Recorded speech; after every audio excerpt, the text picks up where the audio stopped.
to start our new chapter, composition. तो देखो आज हम बहुत सारी चीजें सीखने वाले हैं जो इसमें हमें टॉपिक वाइज दी गई है। सबसे पहला है हमारा एसे राइटिंग। तो to write an essay you need 3 things. अगर हमें कोई एसे लिखना है तो हमें 3 चीजों के बारे में पता होना चाहिए। द नेसेसरी इंफॉर्मेशन, अगर हमें कोई टॉपिक दिया है, अगर हमें उसके बारे में ही नहीं पता होगा तो हम उसके अंदर कैसे लिखेंगे। तो सबसे पहले तो हमें टॉपिक के बारे में नॉलेज होनी चाहिए।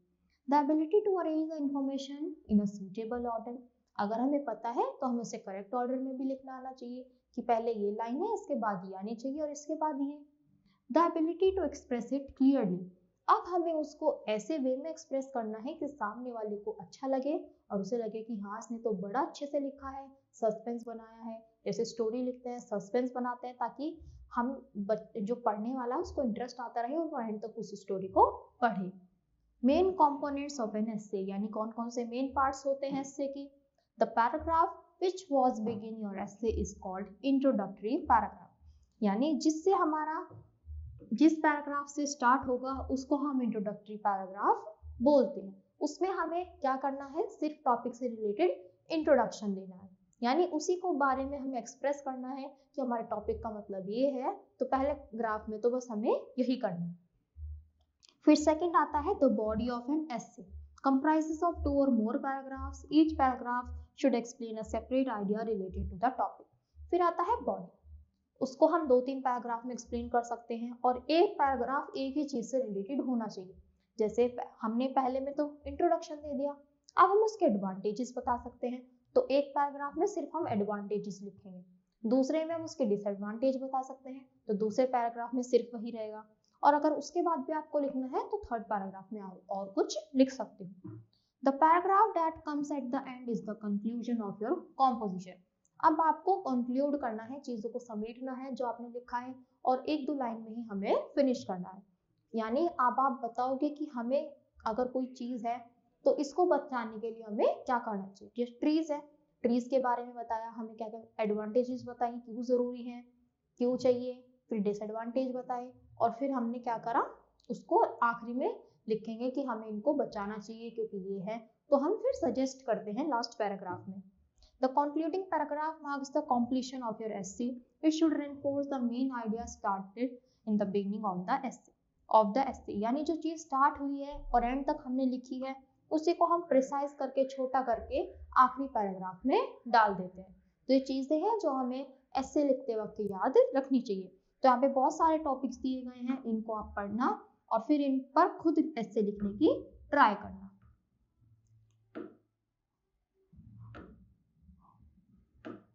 फिर सेकंड आता है हमारा लेटर राइटिंग। तो letter is written message that we send to people who are far away from us and to whom we want to convey our message in a clear manner. यानी जो हमसे दूर रहते हैं और हमें अपनी बात उन तक पहुंचानी है तो हम उनको लेटर लिखते हैं। पर आजकल तो मोबाइल फोन आ गए, सब चैटिंग करके ही बातें करते हैं, पर जो लेटर है उसकी अपनी ही इंपॉर्टेंस होती है। अब लेटर्स भी डिफरेंट टाइप्स के हो सकते हैं, फॉर्मल, इनफॉर्मल, सोशल लेटर्स और नोट्स ऑफ इनविटेशन। अगर हमें किसी को इनवाइट करना है तो हम उसको भी बोलते हैं इनविटेशन। तो ये भी बहुत ही तरह के, बहुत टाइप्स के होते हैं। Personal letters are informal letters written to family, यानी जो पर्सनल लेटर होते हैं उनको हम इनफॉर्मल बोलते हैं क्योंकि हम उन्हें अपने रिलेटिव्स, अपने फ्रेंड्स और अपने कजिन वगैरह को लिखते हैं। फॉर्मल लेटर्स होते हैं जो बाहर है, यानी जो हमारे पर्सनल नहीं है, जैसे हमने ऑफिस में लिखे, फॉर्म्स एडिटर ऑफ न्यूज़पेपर है, प्रिंसिपल है किसी स्कूल के, या फिर कॉलेज में हम लिख रहे हैं, स्कूल में लिख रहे हैं, जो हमारे पर्सनली नहीं होते, उसको हम बोलते हैं formal letters. The language used is courteous and simple. तो लैंग्वेज सिंपल होनी चाहिए पर अच्छी होनी चाहिए क्योंकि पर्सनल में तो हम कुछ भी लिख सकते हैं, हमारे घर वाले हैं, दोस्त हैं हमारे, पर यहाँ पर हमें सोच समझ के लिखना है। Notes and social letters are written for personal or office purpose depending on the occasion or the person addressed. तो सोशल और नोट्स हमारी मर्जी है कि हम किसको लिख रहे हैं और किस पर्पस के लिए लिख रहे हैं। तो they may be written as invitation, notes of congratulation और एज लेटर ऑफ थैंक्स। तो अगर हमें थैंक यू लेटर लिखना है, किसी को कॉन्ग्रेचुलेट करना है या फिर किसी को इन्वाइट करना है, तो उनके लिए ये दोनों लेटर्स होते हैं। तो सबसे पहले आता है फॉर्म। लेटर का फॉर्मेट क्या होता है, इसको 6 पार्ट्स में डिवाइड किया जाता है। फॉर्मल यानी इनफॉर्मल की बात हो रही है, एक्सेप्ट लिखा है ना, तो फॉर्मल लेटर्स को हटाकर बाकी जो लेटर्स है उनके ये फॉर्मेट होने चाहिए। सबसे पहले एड्रेस आना चाहिए। अब आप लिख रहे हो तो एड्रेस लिखोगे, चाहे वो कहाँ पर आएगा, लेफ्ट हैंड पे कि कहाँ से आया है, एड्रेस तो लिखना पड़ेगा ना अपना। उसके बाद हम डेट लिखेंगे, डेट लिखी जाती है ऐसे, but the name of the month should be never be written in short. तो जनवरी को हम जैन नहीं लिखेंगे, प्रॉपर लिखेंगे। तो 12 अक्टूबर 2000 और यहाँ पर हम ईयर लिखेंगे कि जो भी ईयर होगा। फिर आएगा सब्जेक्ट, यानी किस टॉपिक पर लिख रहे हैं। तो देखो request for permission to leave early, यानी हम जल्दी जाने के लिए परमिशन मांग रहे हैं। The designation and the address, फिर आता है हमारा एड्रेस यानी जहाँ पर वो जाएगा। तो only in formal letters the designation and address of the person addressed is written just below the date. तो सिर्फ फॉर्मल लेटर्स में ही डेट के बाद ये एड्रेस आता है, वरना फिर और किसी भी में भी नहीं। फिर आता है सैल्यूटेशन, डियर मम्मा, डियर पापा, या फिर डियर फ्रेंड, डियर निशा। फ्रेंड्स के लिए हम ये वर्ड यूज करते हैं। अगर फैमिली के मेंबर्स हैं तो dear father, my dear mother. Officials में जा रहा है तो वी राइट मैडम या फिर सर, और बिजनेसमैन में है तो dear sir, dear madam.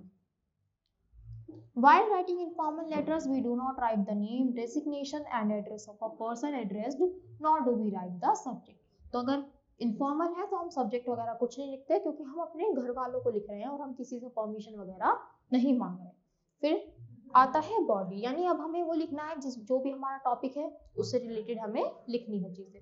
The subscription, तो यानी अब हमें एंडिंग करनी है। तो अगर रिलेटिव को लिख रहे हैं तो your affectionate, yours affectionately, brother या सिस्टर।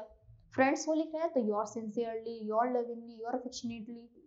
ऑफिशियल बिजनेसमैन वगैरह को लिख रहे हैं फिर किसी स्ट्रेंजर को तो योर्स फेथफुली या फिर योर्स सिंसियरली। और न्यूज़पेपर एडिटर को लिख रहे हैं तो योर्स ट्रूली। ये वर्ड्स हम एंडिंग में लिखते हैं। फिर उसके बाद हम करते हैं अपना सिग्नेचर, यानी अब यहाँ पर जैसे अपने एप्लीकेशन लिखी तो अपना नेम और रोल नंबर, क्लास वगैरह लिख देंगे। यहाँ पर लिख रहे हैं तो हमने पिन कोड हम जरूर मेंशन करेंगे, ताकि ये पता चल जाए कि ये जाना कहाँ पे है और आया कहाँ से। एड्रेस भी हमें करेक्ट लिखना है, वरना वो लेटर जाएगा ही नहीं।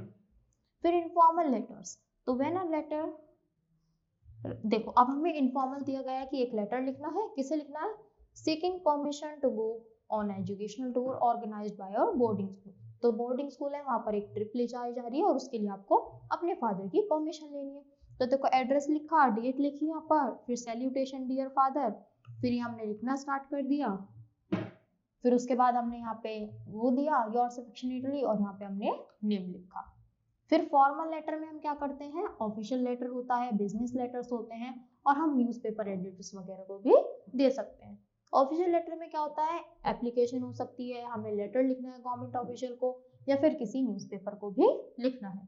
हम किसी से कंप्लेंट करने हैं, रिक्वेस्ट करने, हमने कुछ सामान लिया वो खराब निकल गया, कंप्लेंट का मैसेज लेटर लिख सकते हैं। या फिर रिक्वेस्ट करते हैं किसी ऑफिसर वगैरह से कि आपको ये सब देखना चाहिए, हमारे देश में ये हो रहा है, ऐसे ऐसे आपको करना चाहिए, तो वो सब हम इसमें लिखते हैं। बिजनेस लेटर जो हमारे बिजनेस से रिलेटेड होते हैं वो सब इसमें आ जाएंगे। एडिटर को लिखना है तो हम ये बताएंगे कि सोशल आसपास हमारे चीजों में क्या क्या सुधार होना चाहिए और क्या क्या चीजें चल रही हैं। फिर ऑफिशियल लेटर देखो लिखा गया है यहाँ पर, तो इसमें भी एड्रेस आया, डेट आई, फिर द मैनेजर। यहाँ पे हमने पढ़ा ना फॉर्मल में हमें ये दूसरा एड्रेस भी लिखना होता है, यहाँ पर खुद का और यहाँ पर जहाँ पे वो लेटर जा रहा है, और किसके बाद लिखना है, डेट के बाद। फिर सब्जेक्ट लिखेंगे, फिर सर लिखकर लिखना स्टार्ट करेंगे। एंड में yours faithfully Nandini, savings account number this. फिर बिजनेस लेटर लिखा गया है, प्रॉपर आपको दिखाया गया है, तो इन सबको पढ़ना है अच्छे से, और ये लेटर्स दिए गए हैं, इनकी प्रैक्टिस करनी है। अगला आता है हमारा स्पीच। तो speech is different from an essay as it delivered to an audience verbally, it is an speech of public speaking. तो स्पीच क्या है, ये एसे से अलग होती है, क्योंकि एसे को हम लिखते हैं और स्पीच हम जैसे बोलते हैं। जैसे मैं अगर मुझे टॉपिक दे दिया जाए, मैं उसके ऊपर आपको बोलूं तो वो हो जाएगी स्पीच।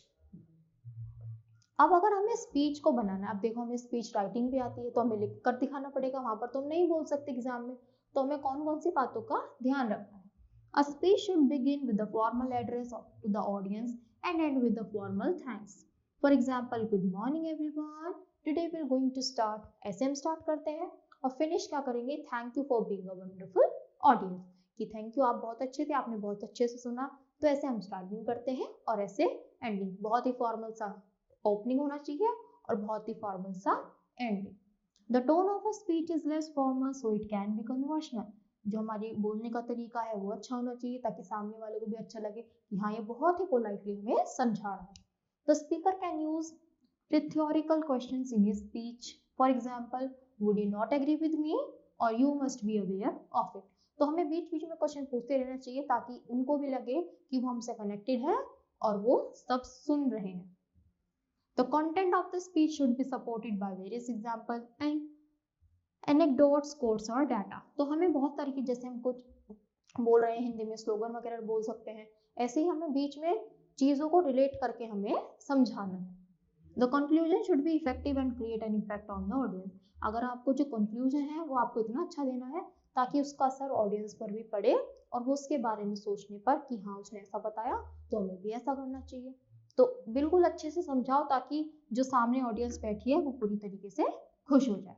तो देखो ऐसे ही एनवायरमेंटल कंसर्न्स दिए गए हैं। तो good morning friends, man has reached the moon. तो ऐसे करके हम स्टार्ट करते हैं और पूरा ही लिखते हैं। फिर आता है हमारा next topic, article writing. An article is a piece of writing usually intended for publication in a newspaper, magazine or journal. यानी आर्टिकल क्या होता है, जो हमारी मैगजीन्स, न्यूज़पेपर में छपते हैं उसको बोलते हैं आर्टिकल। तो इसमें क्या चाहिए हमें, first and foremost one should be a good research. तो सबसे पहली बात तो यही है, आपको अच्छा पता होना चाहिए आसपास की चीजों में क्या चल रहा है, तभी तो आप आर्टिकल लिखोगे और दूसरे वालों को बता पाओगे। तो उसके बारे में पहले आपको खुद नॉलेज होनी चाहिए। A catchy, relevant and proper headline must be selected. तो सबसे पहले हमें हेडलाइन, टॉपिक अच्छा सोचना है ताकि पहले अगर उसको टॉपिक में मजा नहीं आया तो अंदर का क्या पड़ेगा, तो उसको ऐसी चटपटी बिल्कुल बढ़िया सी लाइन दो ताकि वो अंदर पढ़ने पर मजबूर हो जाए।